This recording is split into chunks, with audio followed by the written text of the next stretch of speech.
Now, if we continue, we have the next international trade policy, and it's the dumping, and subsequently the anti-dumping policies. Well, basically, in simple words, the dumping is a discrimination of the price. It's an intentional reduction of the price of your product. You, as a company owner, you are sacrificing the incomes or the revenues that you will have if you are putting the product in the foreign market exactly at the price that you should have a revenue.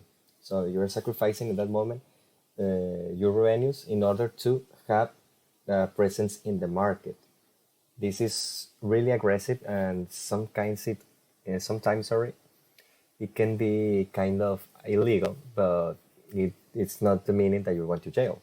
Well, but you can be expelled of the country, or you can have several sanctions applied by the Ministry of Economy of the foreign country that you are selling your product.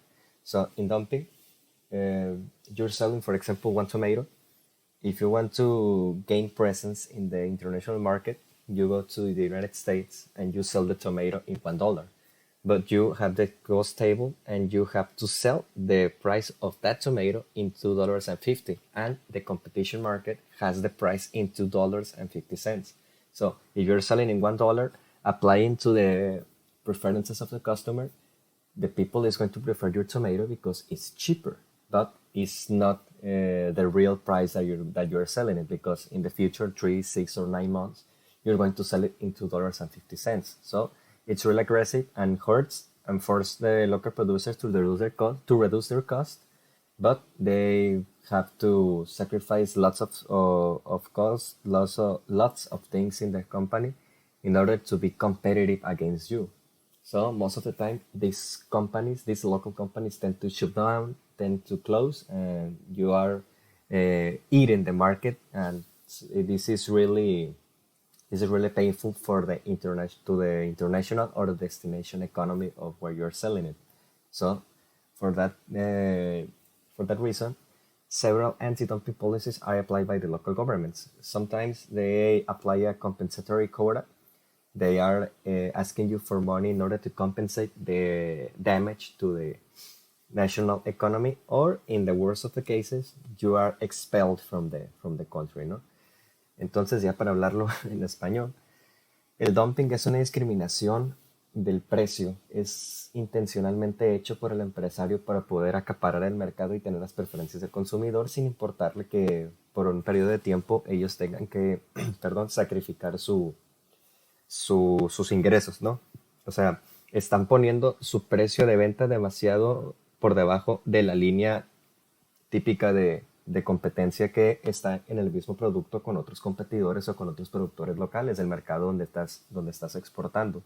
Esto los afecta directamente porque al ver el mismo producto con un precio infinitamente inferior y en el orden por querer competir con ese mismo producto, pues tienen que sacrificar cosas que a lo mejor tú como empresario, al tener un excedente, lo puedes absorber, pero ellos que están viviendo prácticamente al día no pueden tomar ese riesgo. Entonces terminan saliéndose de la línea de competencia y tú te quedas con el cliente, ¿no? Te quedas con la preferencia de mercado. Esto digamos que es una práctica muy desleal, es una práctica muy penada económicamente hablando, porque de cierta forma no es ilegal, o sea, no te pueden meter al bote, pero sí te pueden afectar a ti como empresa por hacer esta práctica, ¿no? Porque estás afectando la economía local y al final de cuentas son las economías locales, perdón, los que están manteniendo al país más allá de las importaciones que tienen ellos, porque normalmente cuando tú importas es para satisfacer una demanda, pero si te estás comiendo a los productores locales, estás matando directamente a la economía de destino, en este caso, ¿no? Entonces, por esa razón existen muchísimas políticas para evitar este tipo de situaciones. Una de ellas es muy fácil, pues te encuentran culpable de dumping y te dicen, ¿sabes qué? Te voy a cobrar tanto como una cuota compensatoria a ti como empresa porque me estás afectando a mi mercado local. O en el peor de los casos, te pueden sacar del país. Te dicen, ¿sabes qué? No queremos que tú sigas importando, no queremos que tú sigas comercializando con nosotros y pues busca otro país, ¿no? Para poder tener esta acusación de dumping, tiene que existir siempre una investigación muy profunda, ¿no? Porque muchas veces te pueden a ti acusar de dumping cuando en realidad el mercado o los precios en este caso están dentro de la línea de flotación o la línea de diferencia que, donde tú puedes todavía venderlo, ¿no? Si, por ejemplo, te acusan a ti de hacer dumping porque vendes tu producto $1 o 50 centavos menor a lo que le están vendiendo los productores locales, tú puedes hacer un estudio como empresa y defenderte diciendo, ok, el precio de mercado oscila entre esto y a mí, desde mis números, yo puedo venderlo en este precio sin que me genere a mí un sacrificio, tenga que cortar algún tipo de costos, ¿no? Entonces, es una práctica que se acusa, es muy fácil de acusar, pero normalmente es muy difícil de probar, ¿no? Porque siempre en este tema se aplica para lo que vienen siendo los productos perecederos, ¿no? En este caso los commodities, tomates, berenjenas, pepinos, todo el tipo de hortalizas. Y los precios de estos productos siempre tienen digamos, un límite superior, un límite inferior del precio en el que se está vendiendo. O sea, tienen tolerancia de cierta forma. Entonces, así se maneja más o menos el dumping. A Sinaloa le ha tocado muchas veces ser acusado de dumping, pero ahí porque entran otros intereses, sobre todo el tema político, ¿no? Entonces, así está el tema con el dumping.